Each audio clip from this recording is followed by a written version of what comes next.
These will be the notes for section 4.5, and in section 4.5 we're going to be adding and subtracting square root terms. So our objective is going to be, let's just put this as 4.5, and our question is going to be, how do I add and or subtract radicals is what they're called, but we'll just put a square root symbol right here. So before we begin, in order for you to be able to add and subtract, you need to be 100% confident that you can simplify. So just a quick little review. Our best friends when we're simplifying are 1 times 1, which is never helpful, 2 times 2, 3 times 3, 4 times 4, 5 times 5, 6 times 6, etc. All the way on down, you should know them out to 100. And if these perfect squares is what they're called, are factors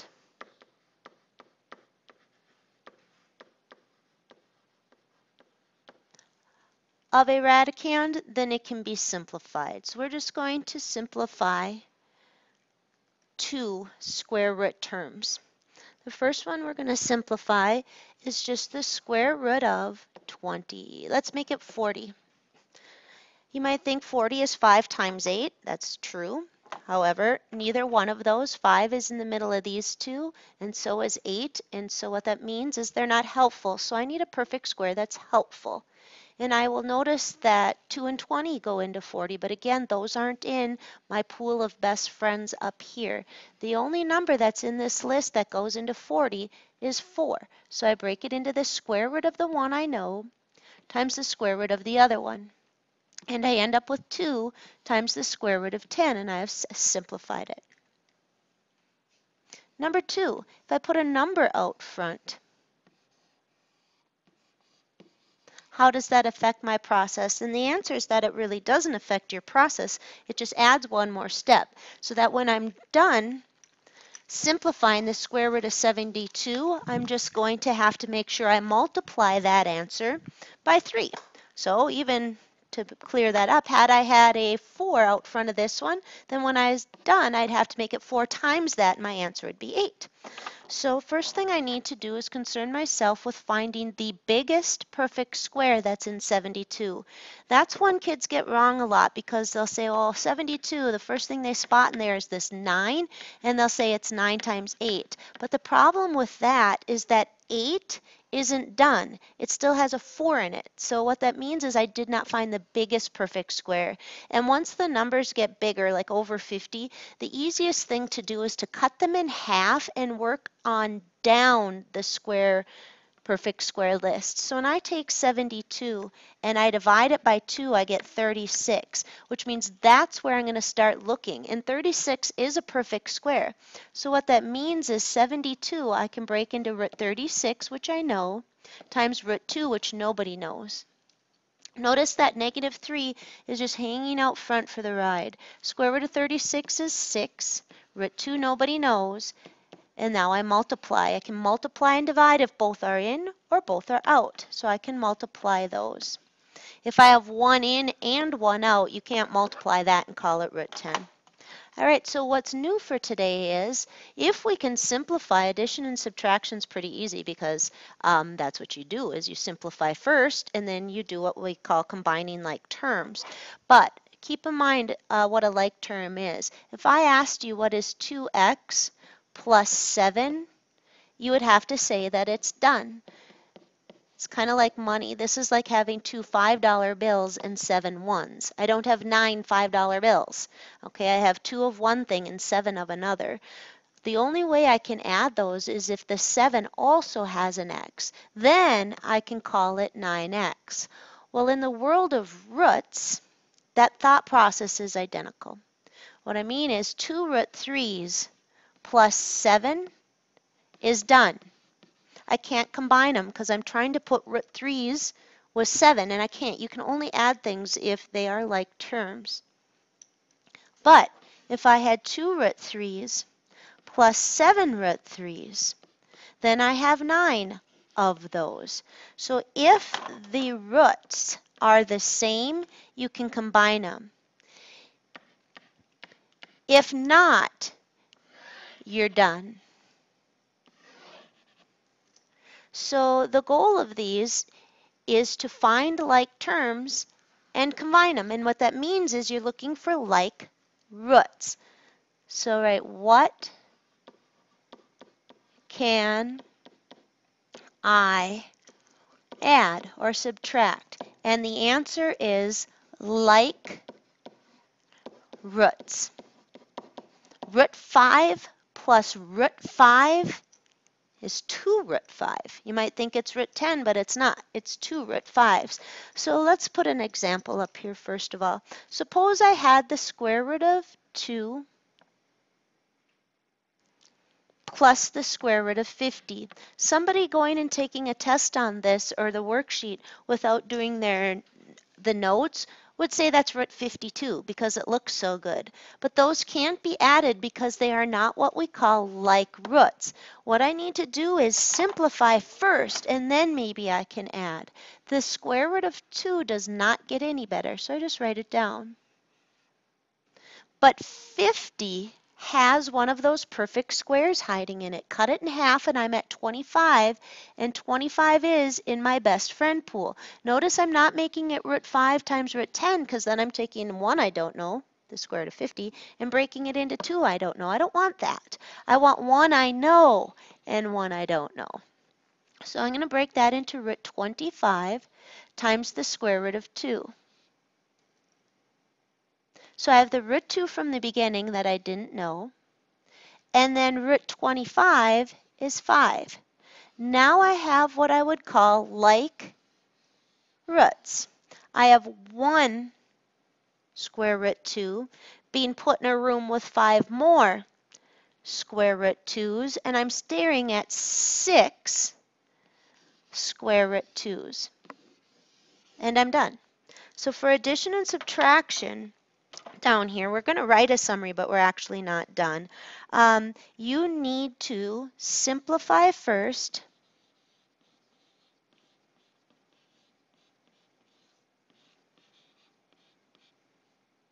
and then combine like terms. And in this case, we're going to call them like roots. So we'll go do a couple more examples, and then I'll tell you what worksheet to go grab. And I'm going to ask you some questions about these notes when you come up also, because this is kind of an important subject. All right, so let's do 3 examples. Let's just write them out first. Let's do 1, 2, and maybe you need to go to the back of your sheet. The first one that I put up, I'm going to make it 4 root 3 plus the square root of 12. We're not going to do that yet. We're just going to write it down. The next one, I'm going to do the square root of 100 plus the square root of 81. And for number 3, I'm going to do negative 5 square root 300 minus 2 square root 27. So write those out. Might need to pause this for a little bit, and then we'll go do them nice and slowly. After that, we'll go do the worksheet. So on the first one, I can't add them because they are not like roots. Not like roots.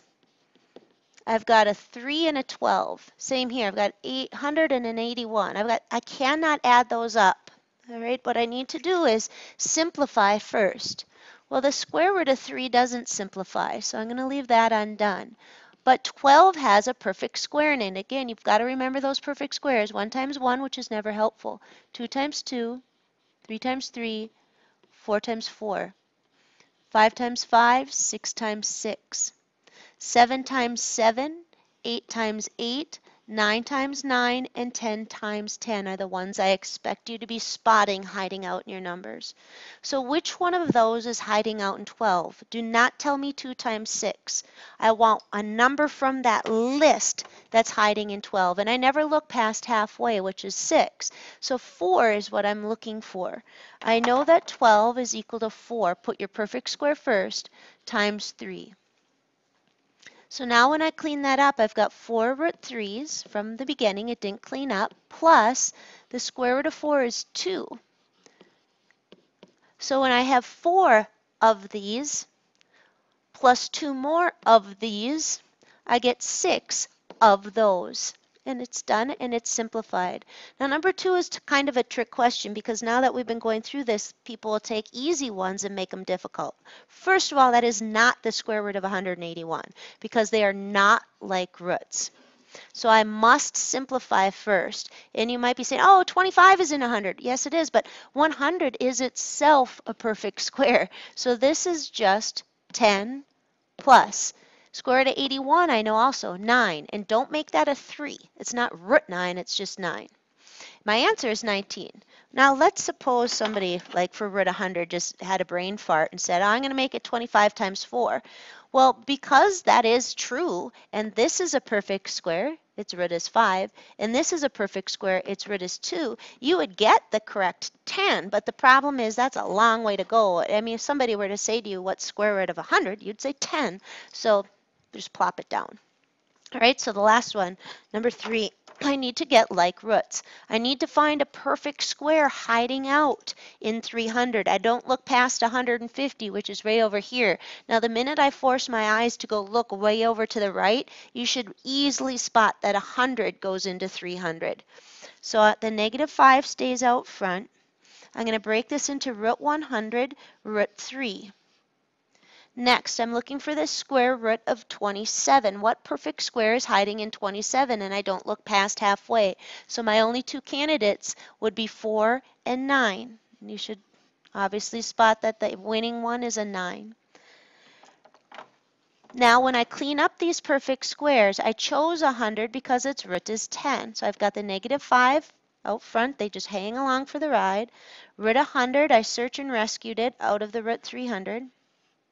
Same here, root 9 is a 3, and then search and rescued it, right? Now when I clean all this up, you'll notice I'll actually end up with a bunch of root 3's. I have 50 in the whole of them, so I have negative 50 root 3's minus 6 more root 3's.